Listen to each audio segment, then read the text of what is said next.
Ay mga boss, alam nyo ba, isa sa bonding moments namin magkapatid ay yung magpamasahe. Pumunta kagad kami dito sa Thai Odyssey, kung saan located siya sa 226 Wilson Street, San Juan City. Kaya kayo mga boss, very stressful day, at pagod na pagod ang inyong katawan, yes, deserve nyo magpamasahe. Kasi dito sa Thai Odyssey, isa sila sa pinakamagaling mag-Thai massage. Kaya ano pang hinihintay nyo, dalhin nyo na yung kaibigan nyo or kapamilya. For as low as 600 pesos, may experience nyo na dito ang legit Thai massage. Hindi nyo na kailangan pumunta ng Thailand para ma-experience ito. At isa sa pinagyayabang ko, yung kanilang tsaa na lasang gulaman.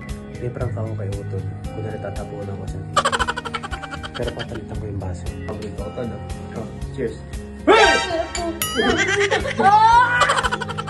Hi! Ako nga pala si Boss GK. Siyempre, kasama ko ngayon si Utol, si Princess. At kasama natin yung dalawang nagagandaan na yan.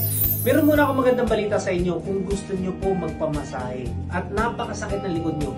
Ang pupuntahan nyo lang ay Thai Odyssey. Located sila sa Banawe, Pampanga, Tarlac at syempre dito sa 226 Wilson Street, San Juan City. Ang magandang balita dito, magpapa-franchise din pala. Yes, open po sila for franchise. Mag-message na lang po kayo sa Facebook page ko at syempre kay Princess. Yan. At syempre kung susuportahan natin si Boss GK at si Princess, suportahan na rin natin ang Thai Odyssey San Juan branch.